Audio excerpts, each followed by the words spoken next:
नमस्कार, आप देख रहे हैं कैपिटल टीवी उत्तर प्रदेश और मैं हूं आपके साथ साइमा। बसपा के अमरोहा से सांसद दानिश अली इस वक्त सुर्खियों में बने हुए हैं। संसद में चर्चा के दौरान दिल्ली से बीजेपी सांसद रमेश बिधोड़ी ने उनके लिए अभद्र भाषा का इस्तेमाल किया। लोकसभा स्पीकर ओम बिरला ने बिधोड़ी को चेतावनी देते हुए कहा कि सदन में अगर ऐसा दोबारा हुआ तो कड़ी कार्रवाई होगी। खुद बीजेपी की तरफ से उन्हें कारण बताओ नोटिस तक जारी कर दिया गया। इन सब के बीच में दानिश अली को पूरे विपक्ष की सहानुभूति भी मिली। राहुल गांधी उनसे मिलने गए। सपा सांसद डिंपल यादव ने उन्हें भाई कहा। अखिलेश ने भी इसी बहाने बीजेपी पर हमला बोला। लेकिन अब सवाल है कि क्या दानिश अली बीएसपी में रहेंगे या फिर वो पार्टी को अलविदा कहेंगे? क्या है नया समीकरण, देखिए इस खास रिपोर्ट में।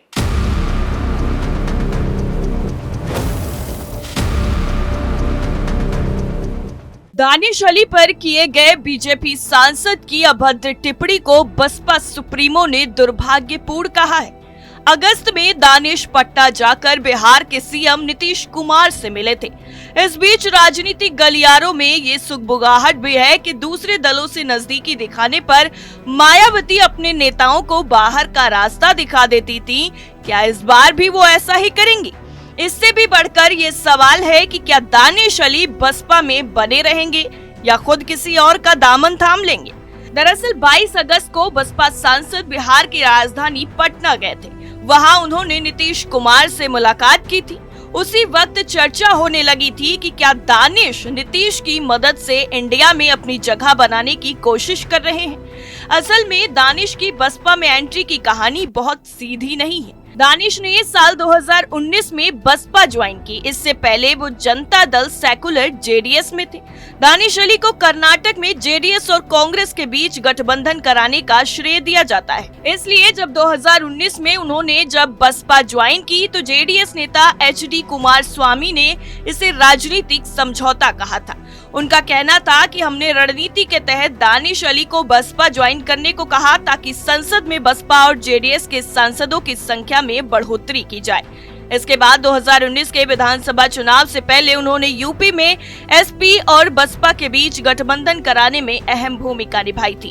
हालांकि इस गठबंधन से दोनों को कोई खास लाभ तो नहीं हुआ, लेकिन कहा जाता है कि समाजवादी पार्टी के वोटों की बदौलत वो बसपा के टिकट पर अमरोहा से सांसद बनने में कामयाब हुए। अब जब 2024 के लोकसभा चुनाव की तस्वीर धीरे धीरे साफ हो रही है, ये स्पष्ट है कि बसपा और सपा के बीच कोई समझौता नहीं होने वाला।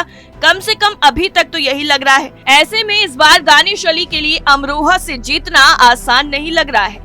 इसी सब के बीच जब वो विपक्ष के गठबंधन Indian national developmental inclusive alliance के प्रमुख नेता नीतीश कुमार से मिले तो चर्चा होने लगी कि शायद वो इस तरह इस अलायंस में अपनी जगह बनाने की कोशिश कर रहे हैं। दूसरी तरफ दानिश मायावती की करीबियों में भी गिने जाते हैं, लेकिन राजनीति में व्यक्तिगत संबंधों से ज्यादा राजनीतिक भविष्य की चिंता भारी पड़ती है। ऐसे में अगर दानिश अली इंडिया से नजदीकी बढ़ा रहे हैं तो कुछ अनोखा जरूर नहीं होगा।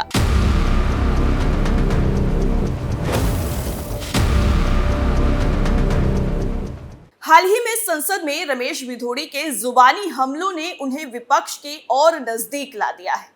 नेशनल कॉन्फ्रेंस, टीएमसी, आप, सपा, कांग्रेस और एआईएमआईएम तक उनके साथ सहानुभूति जता रहे।